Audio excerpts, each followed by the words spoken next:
है। हमारे देश की सरकार ये कहती है कि कृषि अगर लाभकारी हो गई तो नेताओं की राजनीति डूब जाएगी। नेता ये कहते हैं कि राजनीति चलाने के लिए गरीबी रहनी ही चाहिए, भूखमरी होनी ही चाहिए, बेरोजगारी होनी। मैं आपको बिना किसी लाग लपेट के कहता हूं, एक भूतपूर्व प्रधानमंत्री थे जो अब जीवित नहीं है, उनका नाम था चंद्रशेखर। एक बार मैंने उनसे ये बात की जो आपने मुझसे की कि कृषि को लाभकारी क्यों नहीं बना सकते, क्या मुश्किल है, आसान काम है। तो उन्होंने कहा आसान तो है, बनाना भी है, आसान है, कोई मुश्किल नहीं है, कुछ कानून में फेरबदल करने की जरूरत है। एक एग्रीकल्चरल प्राइस कमीशन एक्ट है, उसको हटा दो, पूरी कृषि लाभकारी हो जाएगी, आराम से हो जाए। फिर मैंने कहा क्या मुश्किल है? उन्होंने कहा हमें मुश्किल एक ही है कि अगर ये लाभकारी मूल्य में आ गए सारे किसान तो इनकी गरीबी खत्म।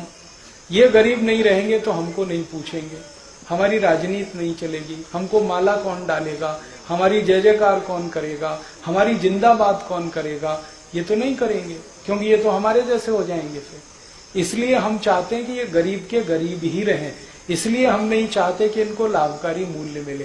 तो मैंने कहा ये आप कह रहे हैं? उन्होंने कहा ये मैं नहीं कह रहा हूं, सभी प्रधानमंत्री यही कहते हैं, बस अंतर इतना है कि मैं खुल के कह रहा हूं, बाकी पर्दे के पीछे कहते हैं। तो कोई सरकार नहीं चाहती कि गरीबी, भुखमरी, बेकारी खत्म हो, क्योंकि उससे उनका आधार ही खत्म होता है। उनका तो इमोशनल ब्लैकमेलिंग है ना, गरीबी, भुखमरी, बेकारी, वो खत्म नहीं होने देना चाहते, इसलिए वो इसी व्यवस्था को चलाना चाहते। अब आपके ऊपर है कि आप इसको ताकत लगा के खत्म कर दें तो व्यवस्था आपके हिसाब से चलेगी। ये हमारे लिए है मुख्य बात समझनी। बहुत आसान है, कृषि लाभकारी हो सकती है। आप सिर्फ इतना कर दो कि जैसे उद्योगपति अपने कोई भी उत्पाद का भाव तय करता है, वैसे किसान अपने हर उत्पाद का भाव खुद तय करेगा, बस बात खत्म हो गई। उसको जो लगता है गेहूं बेचेगा उस भाव में, उसको जो लगता है चावल बेचेगा उस भाव में। अगर जूता बनाने वाला मोची अपने जूते का भाव तय कर सकता है तो गेहूं पैदा करने वाला किसान क्यों नहीं कर सकता अपने गेहूं का भाव तय? अपने हिसाब से तय कर लेगा। जिसको खरीदना खरीदे, नहीं खरीदना ना खरीदे। जैसे जूता होता है, चप्पल होता है, टूथपेस्ट होता है, टूथब्रश होता है, इनके भाव सरकार तय करती है क्या?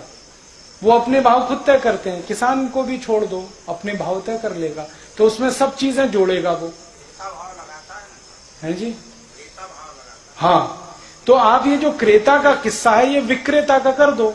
जैसे पूरी इकोनॉमी में विक्रेता भाव फिक्स करता है, ऐसे ही किसान की इकोनॉमी में विक्रेता फिक्स करेगा। इतना ही करना है, पूरी कृषि लाभकारी हो जाएगी।